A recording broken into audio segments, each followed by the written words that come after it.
Hey guys, just another video here.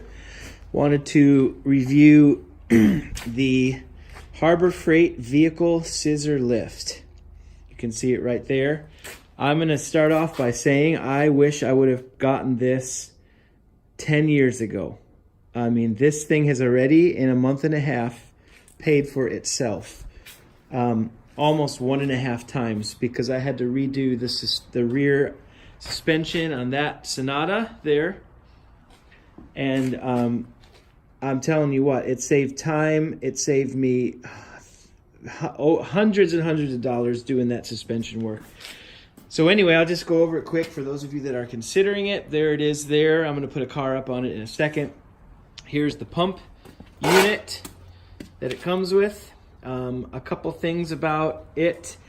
The pump unit's great. You can see that little nub right there.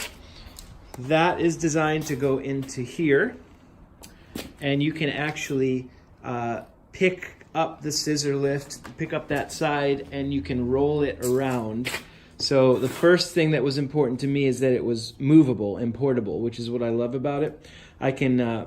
I mean, it's heavy, but you can move it. So you can pick it up with that, sort of like you would use a hand truck, pick it up, roll it around. And that's important to me because, you know, when I plow, I have to get the truck in and get the plow out so I can move it out of the way when I need to.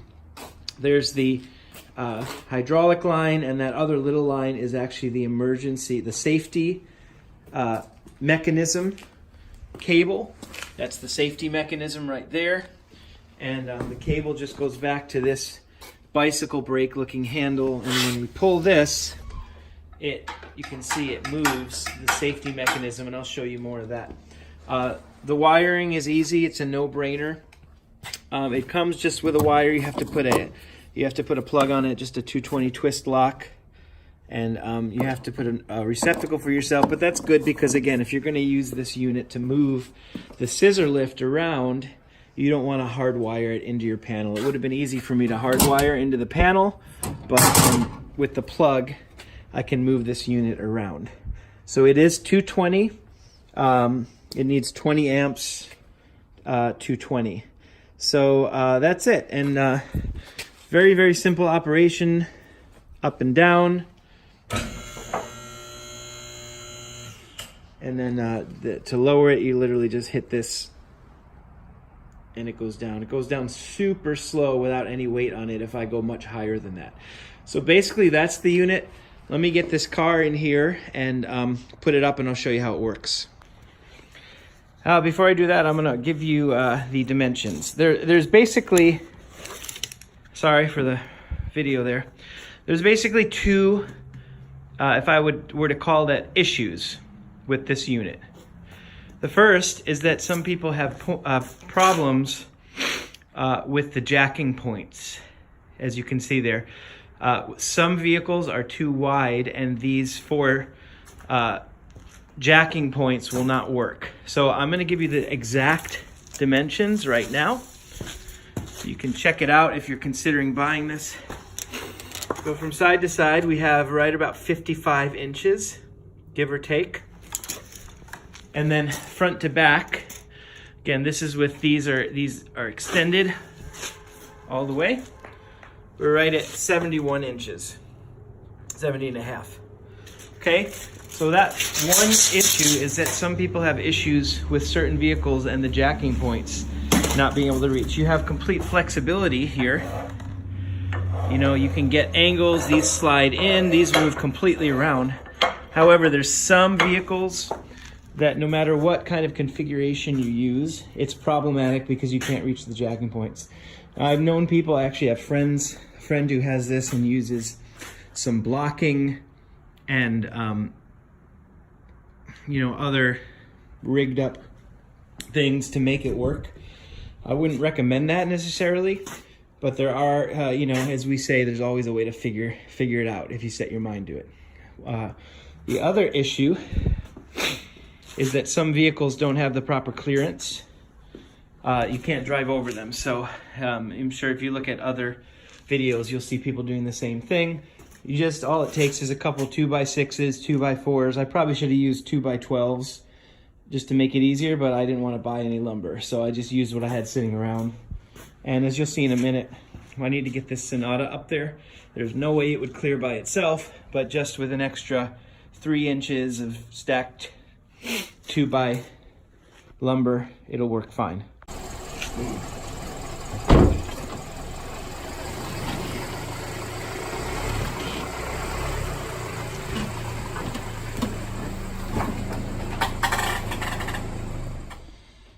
All right, we got this 2011 Sonata on the lift. Let's raise it up.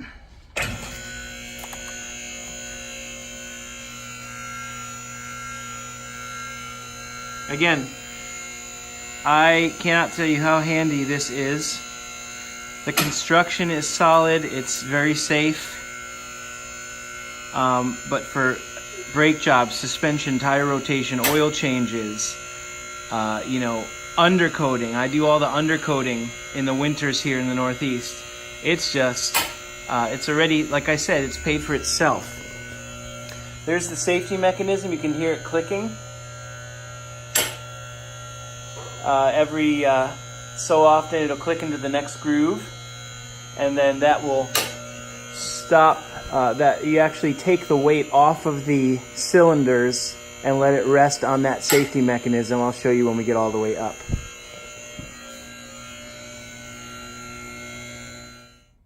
Okay, so we're all the way up, and then we're just going to lower. We're going to release the pressure, lower it, and you can see right there, it caught the safety mechanism, and it's there. Sitting on that. Now, one other thing that I do is I have some of these tall jack stands, and just for extra safety, I will place these under the vehicle, under a cart, and just crank it up. And I put 4 of them under there when I'm working under there, just for extra safety. So if something does happen, it gives me plenty of time to roll out from underneath of there. Show you this too. Trying to think of questions, at least the questions I had. So one of the questions was, how high can this actually go? Well, this is a 2011 Sonata.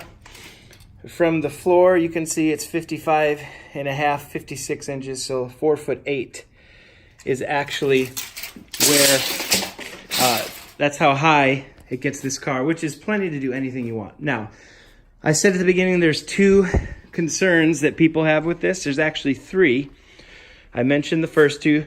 The first one is the clearance. The first one is the vehicle lift points. The second one is the clearance, which you can overcome with some strategically placed lumber.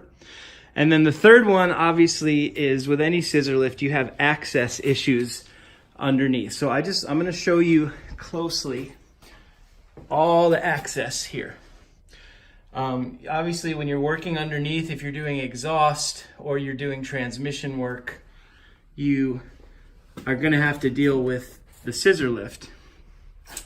But you can see on this car, I haven't done the exhaust yet, but I think I would have enough room to finagle that exhaust out there. Let me show you from the rear the clearance that you have. On this particular car, I'm fairly confident I could get to the exhaust.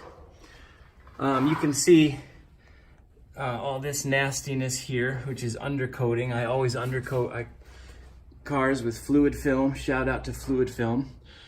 But again, for what I do, which is 90% brake jobs, oil changes, rotations, suspension work, you know, I'm not rebuilding trannies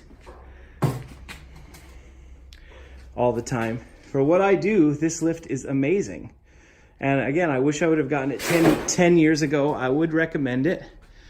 You know, combine an air compressor, combine an air compressor with it and some basic air tools, and you can save yourself a heck of a lot of money. This is already paid for it. I think it was $1,300 with shipping and a 25% off coupon. It has already paid for itself just in the suspension work that I did on this Sonata this past month. Having to replace all these bushings and all that stuff is new. Thousands of dollars to have it done, most likely, but it's paid for itself just by giving me access to be able to get up here. And with these, you know, for those of you that are concerned, it's Harbor Freight, how safe is it, blah, blah, blah. I haven't seen one report. I have scoured the internet before I bought this. I haven't seen one report of a failure of this lift. And like I said, if you're worried about that, pick up a couple of these jack stands for $60 each. Put 4 of them in, and then you're fine. You're gonna be fine. It's well worth the cost. One of the best investments I've ever made to my garage. So I hope this was helpful for you guys. Please subscribe to this channel. It helps me out. It helps me be able to make more videos. And yeah, hope it goes well for you guys.